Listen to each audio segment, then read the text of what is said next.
Welcome, friends, to this final session of our 3-day workshop.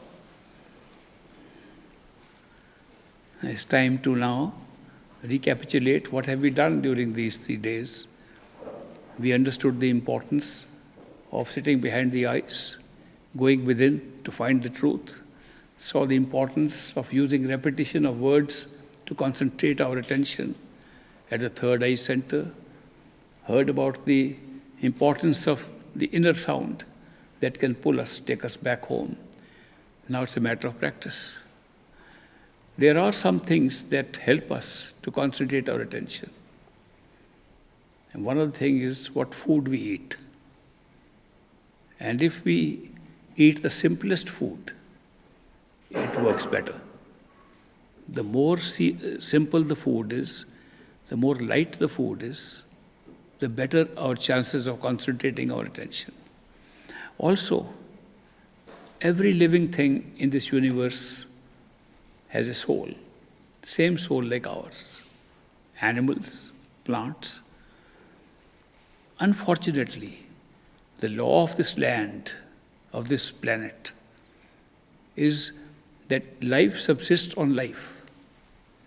Life is living by extinguishing other life. Unfortunate, but it's true. Even if we are a vegetarian, eating only vegetables, still extinguishing life. Some people are very strict vegetarians, and we call them Jains in India, and they say, we do not want to eat any plant food, where the plant has to be killed to provide us food. They can eat the fruits of a tree. They don't kill the tree. They can eat tomatoes. They can grow tomatoes and take without killing the plant. They will not eat potatoes.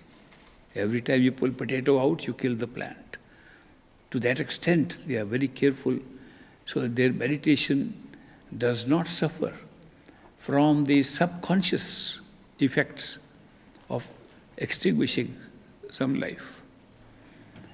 The fact that if you extinguish some life, it affects your power of concentration, can be seen very easily. If you read a book, you have to apply your attention and concentration on the book to be able to understand what you're reading. Supposing your normal pace of reading a book is a minute a page, you read 2 pages in 2 minutes, normal, and you understand the book better that way. You go and kill a man and come back to read the same book. You won't even move beyond a few lines.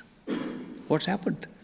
The book has nothing to do with the murder, but your subconscious mind catches you up to the extinguishing of another human life and impairs your power of concentrating even on a simple reading of a book.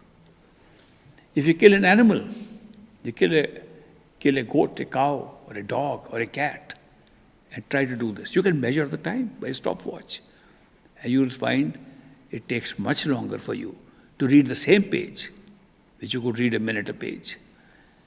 Therefore, when we are talking of such a subtle thing as concentration of attention, third eye center, to move beyond all attachments, even little change in the construction of this means of living through extinguishing life comes into play. Even if we eat a vegetable, it affects our concentration, but to very minute degree. If you kill a bird, it's a little more effect of impairment of concentration. You eat an animal, bigger animal, mammal, more. Human being, even more. Why is this range of different impacts on our subconscious? Because the degree of consciousness the soul is experiencing in different forms of life is not the same. We have even a body built with 5 elements. The human body is built of 5 elements. They call it that this is earth and air and water and fire and ether, 5 elements. What they represent is that solid, liquid, gas, internal fire, temperature, and the power of the mind to discriminate or have free will. These are the 5 elements of a human being. Mammals have only 4. They don't have the last part. They don't think, they don't worry, they don't run around discussing problems with anybody, except in one book by Jonathan Swift, which he wrote about the Gulliver's Travels. And we only remember the story where Gulliver went to a land where they were all Lilliputians, little dwarfy little people living there, and he was a giant there. Then he went to another place where giants were living, he was a little fellow there. But the third place, where he went to Brobdingnag, another land, it was run by horses. And the horses were smarter than the human being. And the horses would say, these people have no horse sense. You know what is horse sense? We use this phrase too. A horse sense, this is just an aside I'm telling you. A horse sense is that which prevents horses from betting on people. But anyway, except in the story, the level of the consciousness of life, consciousness of who they are, what they are, gets diminished. In plants, it's only one element. Predominant element is water. Most of the plants, predominant element is water. As you move to reptiles, insects, the number of elements keeps on increasing.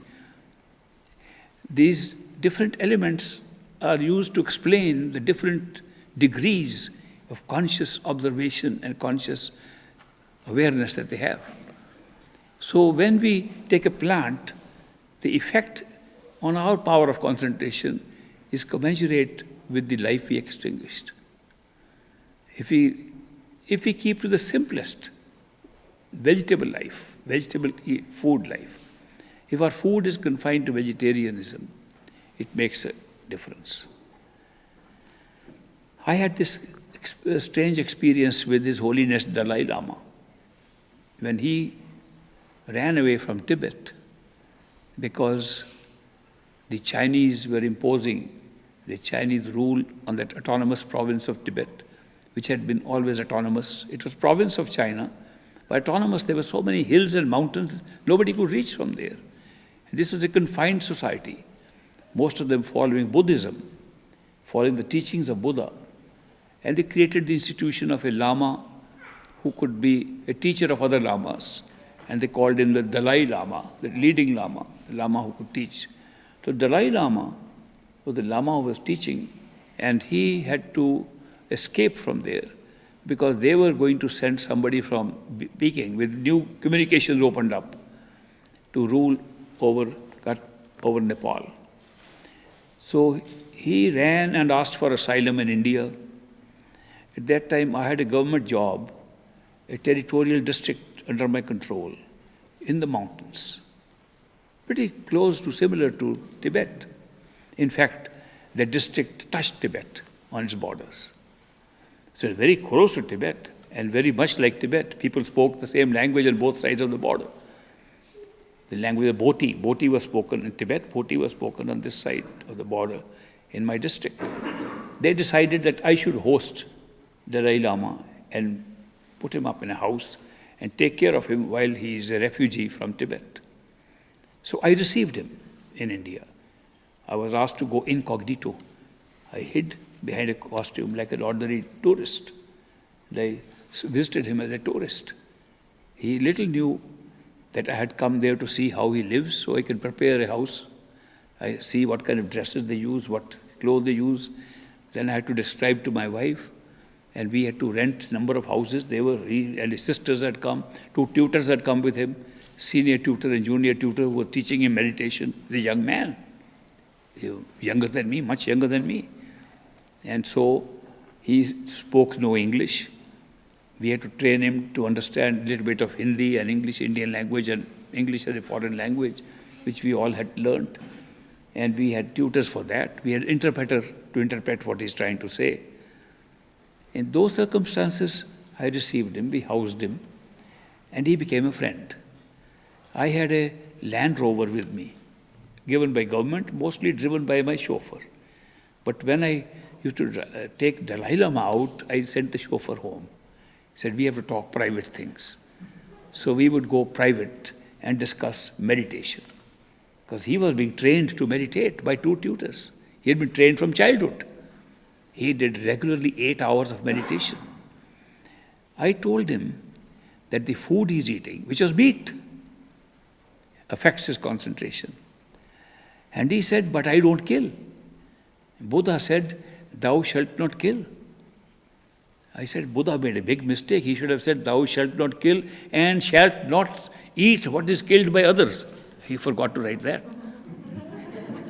Therefore, he said, I don't kill. Whoever kills is getting the bad karma. I just eat the food. There was a lot of discussion on a similar line.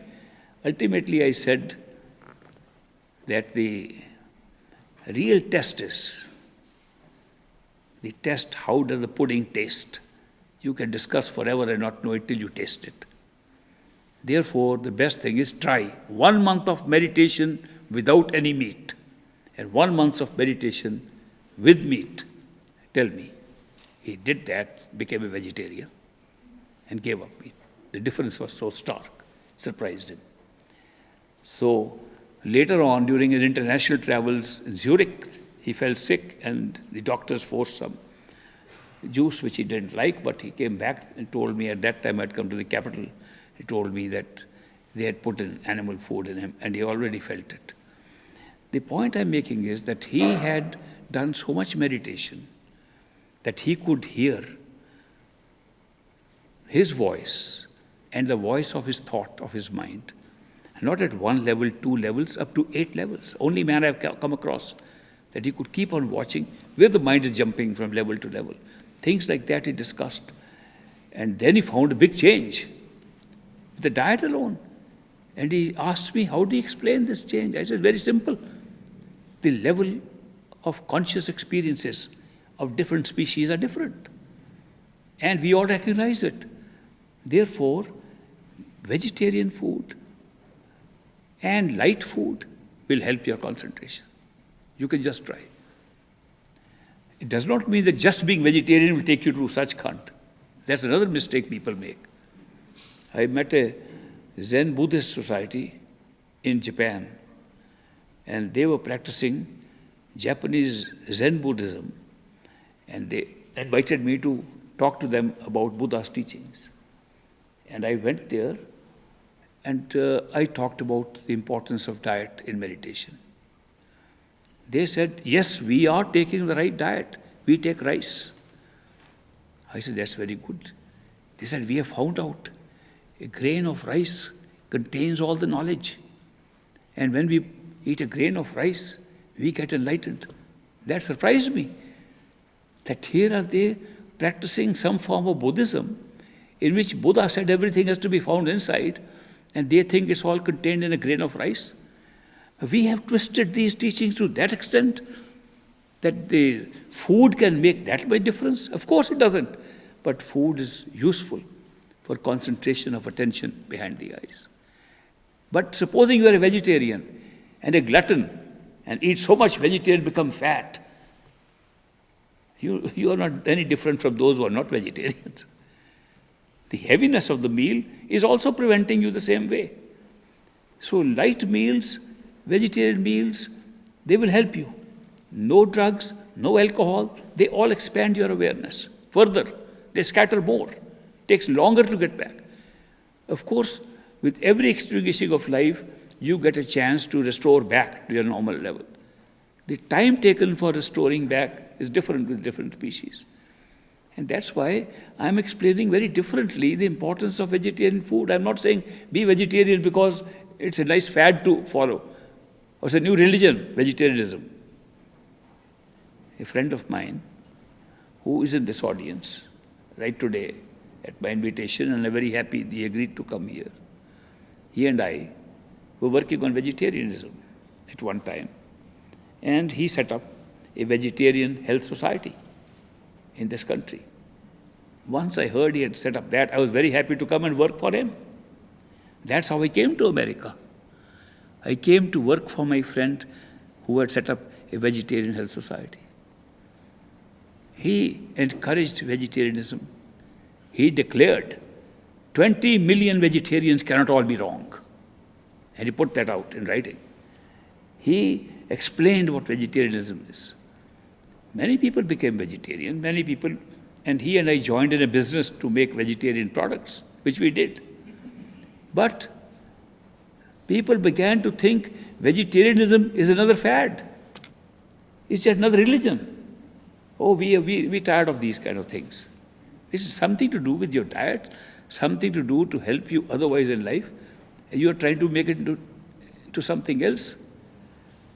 I met him recently. I said, that concept of vegetarianism, I think, has fallen flat. People are taking it just like another society that's come up and teaching you a new way of life. And in a society, in a country where the meat lobby is so strong, where I hear ads given, meat is the only real food, all else is unreal. Vegetarian food is unreal. In a society that is dominant thinking like that, I said there must be some other way to talk about the necessity of light foods and foods extinguishing the least kind of life. He's now come up with a new concept which I like very much. He studied that the people, the races who were most aggressive and violent were the ones eating meat. Those eating raw meat were even worse. Those who eat cooked meal might be slightly better. And so he realized that vegetarianism is not a fad, it's something that brings non-violence into you. So he now has retermed, I'm glad he did, retermed vegetarian food into non-violent food. And that's a great improvement because we all want peace. We're trying for peace all over the world. So if there is food that can be non-violent, it really helps people to see that their own aggression changes, their own attitudes change. And that's why I said I'll encourage you in this project of yours. If people are interested in finding out what non-violent food, we have developed a new source of information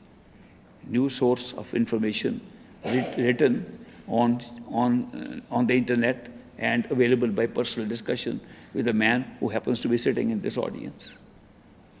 If anybody interested in understanding non-violent food, there's a guy at the black guy at the back. You contact him, he'll tell you about it. All I'm saying is that the food matters in different ways.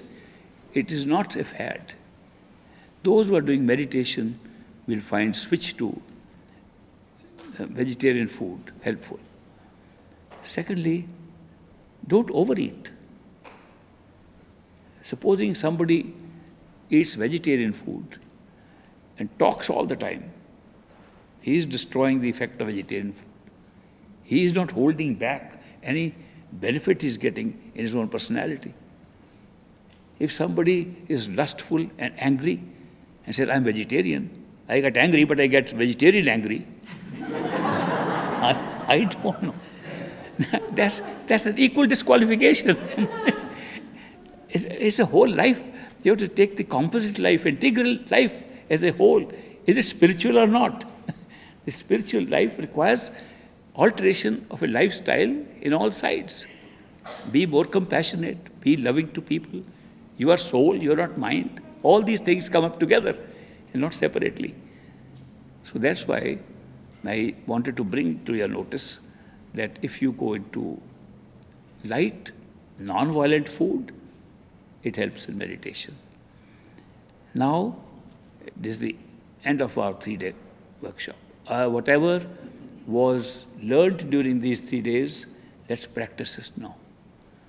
Let's practice by meditation. Let's meditate with all the elements that we have learned, like sitting behind the eyes, stationing yourself there, forgetting that this is a body, taking it as a house, you sit on top. Sit in the center of the head. Imagine you are there. Don't try to look at yourself there. Just imagine you are there. Pull your imagination back that you are there. This is a house. Some people have told me that it's very difficult to imagine you are there. You can make a miniature picture of yourself because head is so small. How can you imagine you are there? You are imagining you are there and you are actually feeling you are here. How can you do that? I'll tell you, this same question I had. And I went to great master. I said, Master, it's very difficult to feel you are there when you know you are here, and then you say don't look at a picture inside, but you be there. How do we do that? He says, imagination is not a poor faculty. He taught me another method. He said, raise your finger like this. Not this one. He said, raise your finger. Imagine and take it above your vision, not in front, above your vision. And now imagine you're sitting on top of that. Can you do that? I said, that looks easier. I just feel my body is here, but I am there. And I can feel that this is not a good seat for me, but I can still feel there and there. He says, now, if you feel you are there, bring yourself down slowly, slowly. You are still there. Come near your head and jump in. I made it easy. I tried, it worked. And I found it's merely an imagination of where you are. And there was no image I had to make. It was, I am there because my body is here, I am up there, and I just come and sit in the center of the head. Then I can feel I am in the center. That's the starting point. Once you are there, don't allow other thoughts to stray you away, take you away. Start repetition of the words. Repeat them slowly and listen to the words. Power of the soul is in listening, not in speaking. Power of the mind is in speaking. Use the power of the soul to listen to your words you are speaking. If other sounds emanate from inside, stop the speaking and listen to the sound. Sound become weak, switch over. Come back. These two processes we call Simran and Bhajan. Simran and Dhun. Simran, repetition and sound. Third part is, because the mind makes images, third part is Dhyan, contemplation. Contemplation of the face of your master. You contemplate the face of the master. Eventually, master will come automatically every time you meditate. But you have to start by contemplating Dhyan of the master. When you do Dhyan of the master, you talk to the master. Repeat the words while you are talking. That's the practice you need, that you should be able to repeat, and on top of it, talk to the master. That will be the master. If you can hold that image, if you can hold the eyes and the forehead of a master in meditation while repeating, that is the master. If you are initiated by a perfect living master, that's a guarantee.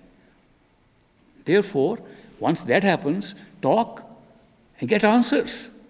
You'll get answers inside to any question that you want.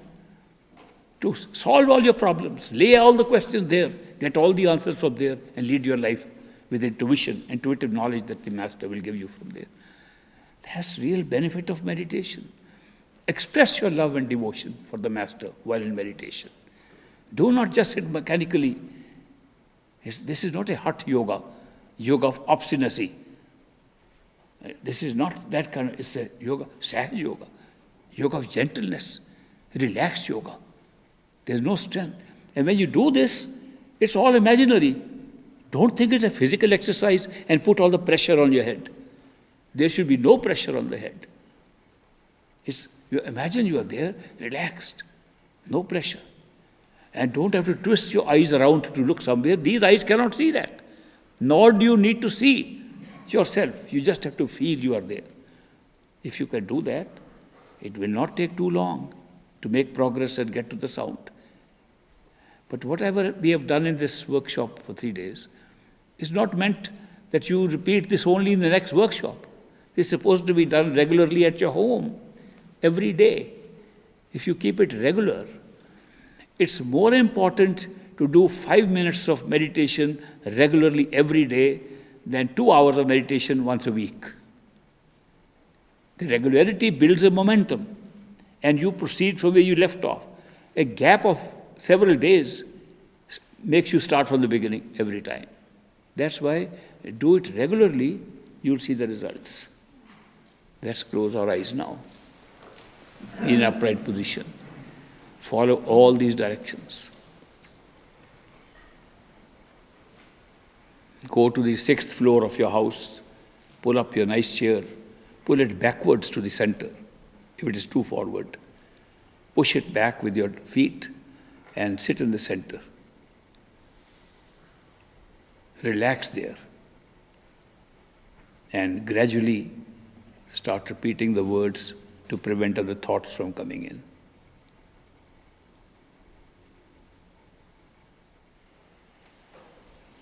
Friends, we have come to the end of this meditation workshop. I hope you enjoyed this time here. How many of you liked this workshop? How many of you would like to come again? How many of you did not like it and say, we'll never come again? I didn't know that's unanimous. Thank you very much for joining me in sharing these experiences. These are all derived by my association with my great master. They are not based on books because I haven't read too many books. People quote books to me and then I have to read after that what the book is saying. Very often, what they are asking question about something in a book, I can find the answer for them in the same book or another page. So that means how we read books itself is a big problem, that we read some part and the answers are in the same book and we don't go to that far. We think we are living moment by moment, but there is a certain thing called learning a lesson. If we learn a lesson, we don't repeat the same mistake. But it looks like we soon forget what we learned and we repeat the same mistakes in life. And one of the advantages of meditation is that it will be clear that this is the same mistake you are going to make. There is nothing that will create greater clarity of vision, clarity of thought, clarity of what makes sense, clarity of there being no real conflict. There's no way that can do better than meditation. You try meditation, see how much improvement there is. Your ability not to be confused, ability not to be full of doubts and skepticism, which one goes. Answers are found one by one inside. So it's a great useful thing. And therefore, I commend that you follow this. I have shared this method of Surt Shabd Yoga with you because it worked for me. I would not share something with you that failed. If I failed, how can I tell you to try that? So I am only sharing that. There may be many other ways of doing things which I may not have tried. They may be equally good, but I can't vouch for that which I have not tried myself. I can only share information about things that I have personally tried. So I sit here not only teaching you from a book, I sit here testifying to the truth of these teachings. I'm testifying that this system of self-discovery works. And don't believe my word. That's blind faith. Try your own thing. Believe what you experience and what you see. And make that what you see, that belief, as the foundation of your next belief. Let belief grow. Let it grow with your experiences. Then that will not be a blind belief. Blind belief is static, dead. Only one opinion is held forever.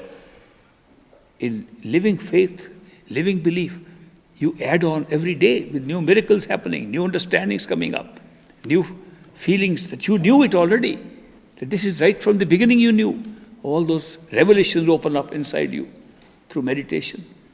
That builds a different kind of faith, a living faith that ultimately ends up with unshakable faith. Nothing can happen in your life to shake your faith with the kind of knowledge that comes gradually and grows with you. So, I'm not suggesting to anybody to have blind faith in the words I speak, but I suggest create living faith by experiences that come out of this meditation. I will now have some interviews. Those who have interviews can stay on. Others are free to go have a snack. There are some snacks. We pushed the snack time half an hour late, for which I am sorry for you, because you might be very hungry or something, hungry for food. But if you meditate too much, you may not be too hungry for food either. That's another thing that happens. Meditation happens to be a substitute, unwittingly, not by design, not by trying. It seems to be substitute for sleep, substitute for food, substitute for company. So when you meditate regularly, you don't these three things so badly as we do otherwise. People who meditate regularly never say, I am hungry, I want to go, I am ravished. They are content. Food comes, they take it. Whatever comes, they take it. They make sure it's light and involved least extinguishing of life. That's it. And they drink a lot of water, which is good. We don't drink enough water. Our body is mostly water. It's the most predominant thing in the physical body, and we don't take enough water. Take water. Have a blessing of water. Have you heard the story of blessed water?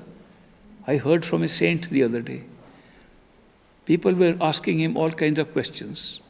One said, how do you deal with these fighting, argumentative spouses that you have? A woman was complaining, my husband always argues, fights with me, and we have a terrible life because of that. Holy man, can you do something for me? And the holy man said, yes, I'll try to help you. Bring a bottle of water. I will bless it. And then you can use it.